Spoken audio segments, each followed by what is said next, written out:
Hello, my friends. On behalf of CPAC and Merkel, I want to ask you a question.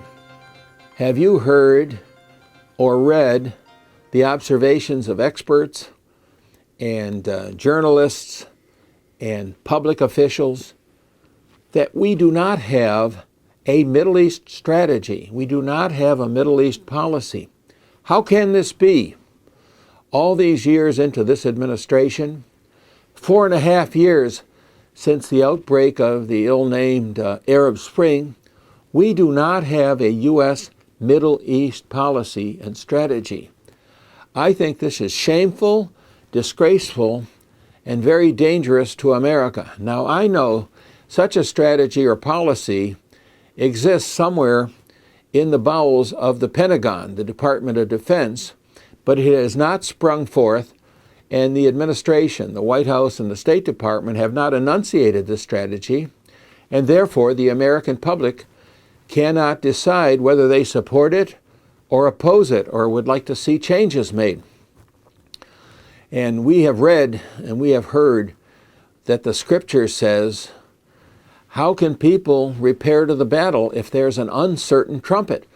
So if our president or our Secretary of State or Secretary of Defense one day is authorizing airstrikes in Syria against ISIS, another day is authorizing special forces to help Kurdish fighters storm an ISIS stronghold and release captives, and the third day is complaining about the Russians helping Assad, the butcher of Damascus, or the Iranian troops helping Assad's forces kill the other forces. This is not about picking sides or deciding who should eventually rule Syria or Iraq, for that matter. It's about us having a U.S. strategy, a U.S. policy that stands up for U.S. values and interests. And of course, this strategy must first and foremost state that we must do what is good for American security, for American national security of our people and our nation. Second, we must do those things which are good for our strong friends and allies, like Israel in particular. And beyond this, we should do those things which are most likely to be successful in achieving our objectives and producing stability and reasonably good living conditions and governing conditions in the nations and among the peoples of the Middle East, to the extent we can influence that. So this must build upon what we have learned, or hopefully should have learned, since World War II. And these rules or lessons from Vietnam, from Korea, and even from the Second Gulf War that began in 2003 should have been learned by now. To his credit, President George H.W. Bush, Bush 41, in the first Gulf War, tried his best with his advisors to follow these precepts.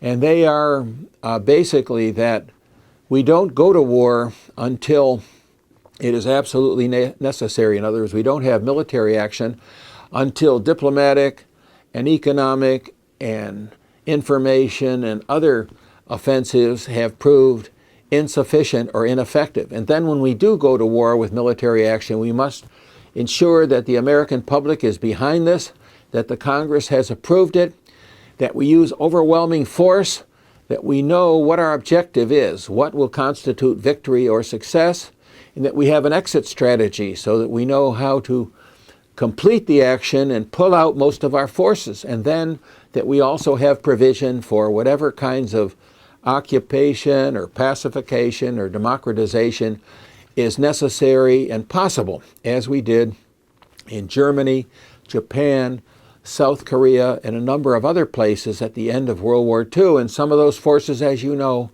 are still there 70 years later, but at a much reduced level and without danger to them after all these years.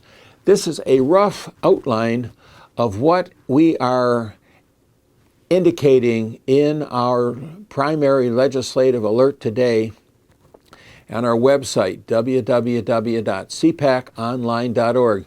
Go there, please.